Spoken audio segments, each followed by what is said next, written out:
Acara malam ini luar biasa. Ternyata sambutan ke Mas Gibran sebagai Wapres begitu antusias ya. Hari ini dihadiri oleh ribuan. Kemudian para pendukung Jokowi juga hadir. Ada Bara JP, kemudian Ninja, kemudian ada Solmed tadi, Pak Silver, dan Jokowi Mania. Ini juga Seknas Jokowi.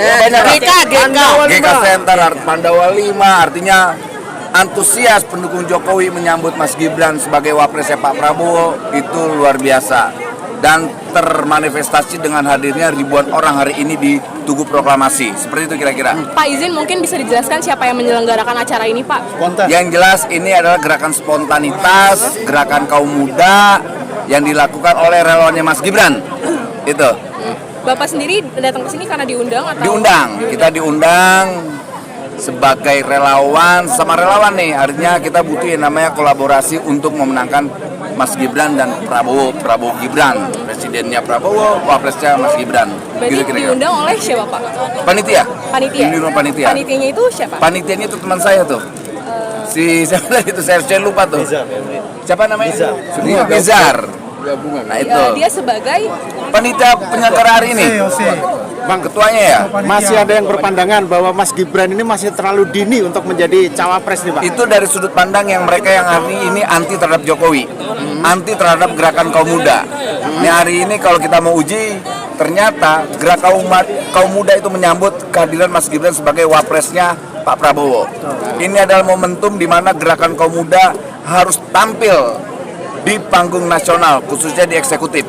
Gimana lihat pengalaman kapabilitas Mas Gibran sendiri gimana Bang? Secara kapabilitas, kemampuan dan sebagainya kan udah teruji ketika dia memimpin Solo. Cek orang Solo, warga Solo, ada keluh kesah tidak ketika dipimpin Mas Gibran. Itu aja, itu menjadi parameter. Bang, soal anggapan dinasti politik gimana Bang? Soal dinasti politik, siapa yang tidak melakukan dinasti selama 30 tahun? Praktek dinasti politik itu sudah dilakukan oleh partai-partai. Nah, Mas Gibran lahir bukan karena proses dinasti politik, karena dia bukan melalui penunjukan langsung, tapi pemilu langsung, lewat pemilihan langsung ya, bukan penunjukan langsung. Jadi saya rasa itu bisa terjawab ketika orang coba mengorkestrasikan ada politik dinasti yang dilakukan oleh Presiden Jokowi. Itu tidak. Kami sekali lagi, kami juga bagian dari perlawanan kelompok politik dinasti. Karena Mas Gibran itu lahir bukan melalui penunjukan langsung, tapi melalui mekanisme pemilu yang sangat demokratik. Kalau nggak suka dengan Gibran, tak usah memilih. Kalau suka ya silakan pilih. Karena dalam sistem demokrasi tidak ada yang namanya pemaksaan. Hanya ada di sistem kerajaan yang namanya pemaksaan.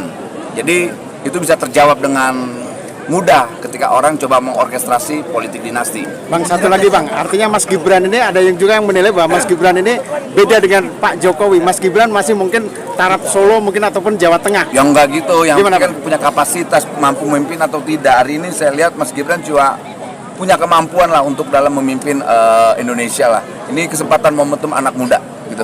Peluangnya kira-kira gimana nih Bang? Peluangnya dari hasil lembaga survei, hasil riset lembaga survei, pasangan Prabowo Gibran memungkinkan untuk memenangkan 2024 kontestasinya. Dari segi kualitas capres-cawapres dibandingkan yang lain Bang dari dua poros itu? Saya tidak mau membanding-bandingkan. Saya hanya fokus pada pemenangan Pak Prabowo dan Gibran. Oke Bang. Oke. Gitu. Terima kasih ya. Pertama-tama saya sangat mengapresiasi acara ini dan ini luar biasa.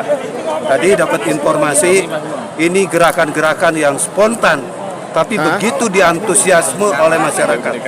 Dan tentunya kita sangat mendukung kegiatan-kegiatan seperti ini supaya ke depan persoalan-persoalan anak muda terus digaungkan dan terus menjadi bagian dari perjuangan bangsa dan negara. Dan saya juga tentunya mengapresiasi karena per hari ini juga Gibran telah ditetapkan sebagai cawapresnya Bapak Prabowo sebagai presiden. Ya, ini tentunya memasuki era baru dalam kepemimpinan nasional dan tentunya kita sebagai generasi-generasi yang ingin negara ini maju, kita harus mengapresiasi langkah-langkah anak muda untuk memimpin bangsa ini ke depan untuk menuju Indonesia Emas. Terima kasih. Amin. Ini dari elemen mana aja nih Pak? Ini banyak. Gabungan Ini dari gabungan ya. rakyat. Dan kebetulan juga kita ini kebetulan relawan ya yang setia tegak lurus dengan Jokowi. Itu. Ya. Oke. Para rakyat yang ada di sini bersatu, baik itu relawan, baik itu ormas, baik itu tokoh masyarakat, walaupun tokoh pemuda bergabung, berjuang, memanggil, datang untuk hadir di sini untuk mendukung Pak Gibran sebagai wakil presiden, cawapres dari Pak Prabowo. Hari ini kita berikan kepada ketua-ketua relawan dan tokoh-tokoh relawan untuk mewakili aspirasi rakyat masing-masing untuk bersuara, mulai dari Bang Silver Matutina Esa, Ketua Solmed, Ketua Umum Solmed. Kami persilahkan. Ya, terima kasih. Hari ini kita tanggal berapa nih? Tanggal 21 Oktober, ya kan? Satu. Hari Sabtu ditunggu proklamasi.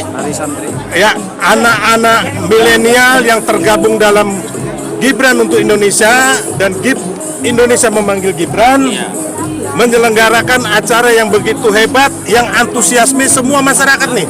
Ini bukan hanya anak muda nih, yang senior, yang tua juga, bahkan ada anak-anak ini sebenarnya nggak boleh nih anak-anak, tapi nggak apa-apa. Mereka antusias. Oh ya.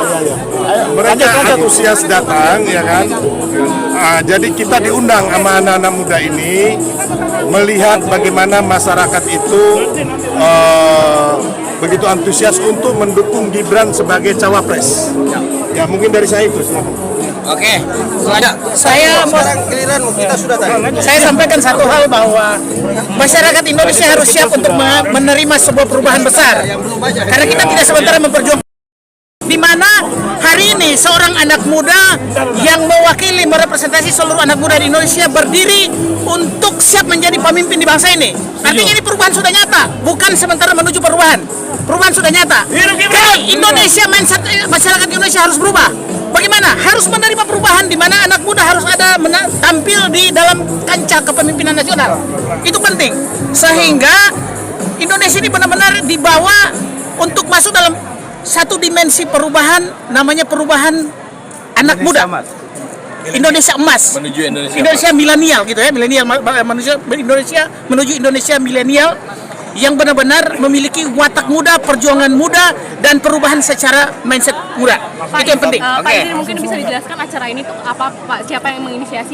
Inisiasi ini kan dari anak-anak muda. Sehingga tampilnya kehadiran kita di sini, saya pikir kita harus support anak-anak muda sehingga masa tua itu perlu generasi yang tua itu sebetulnya harus tuntas dalam pengertian gini. Kehadiran Pak Prabowo adalah mewakili masa-masa itu untuk melanjutkan estafet. Nanti setelah ini kan Gibran akan jadi